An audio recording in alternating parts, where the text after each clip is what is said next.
Sabato Santo, sabato di solidarietà qui alla mensa della solidarietà. Siamo venuti perché i ragazzi, gli alunni dell'Istituto Niccolò Gallo oggi passeranno una giornata e prepareranno il cibo per coloro che tra qualche minuto soffriranno appunto della mensa. Ne parliamo con lo chef, il professore Iacono Manno.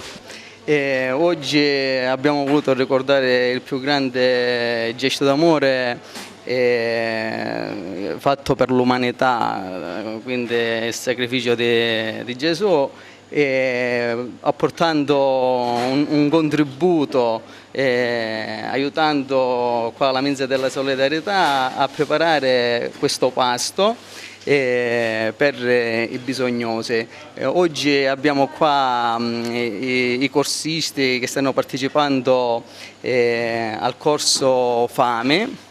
E come potete vedere sono all'opera che stanno preparando il primo piatto, il secondo piatto. Ecco, qual è il cibo che avete preparato? Cosa mangeranno oggi coloro che verranno alla mensa? Allora, oggi hanno preparato un primo piatto che è a base di mezze penne con funghi e un po' di pomodoro, poi delle sarde preparate all'agrodolce con cipolla e barbabietola rossa e patate gratinato al forno.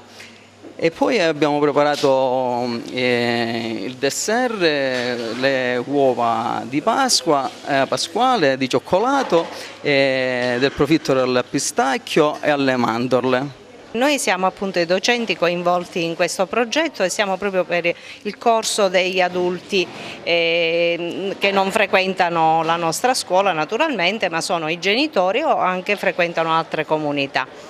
Io appunto mi chiamo Francesca Bullo, insegno inglese nel corso, poi c'è la mia collega Cristina Vindigni, anche lei inglese, la mia collega Raimonda Montalto, italiano, Antonella Mirabello, italiano, e il collega Antonello Iacono Manno, che già avete conosciuto. Sì, veramente questo è un segno vero della Divina Provvidenza, anche perché il cuoco, diciamo così, di oggi aveva degli impegni e non poteva esserci, per cui è stata proprio la ciliegina sulla torta, come si suol dire.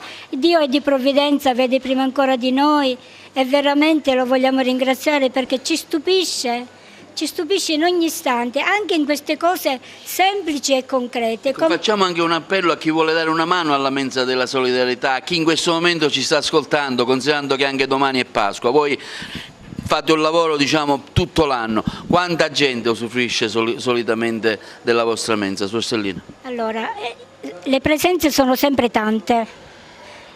Noi ci augureremmo che diminuisca, proprio perché diciamo, è giusto che la persona sia guardata nella sua dignità per quello che è realmente preziosa agli occhi di Dio, però purtroppo ci sono di queste carenze che grazie a Dio comunque nella sua provvidenza riesce a colmare, e penso che questo sia la concretezza anche della Pasqua, la Pasqua cristiana, quella Pasqua che ci invita ad aprire gli occhi, ad aprire la porta del cuore, della vita, e noi siamo porta aperta proprio per ricordare prima di tutto a noi che dobbiamo essere questa porta aperta. Anche domani Pasqua farete qualcosa? Anche domani Pasqua sicuramente, è vero che lo chef oggi si è dato da fare, ha preparato già molte cose per domani, però è benvenuto sempre chiunque arriva,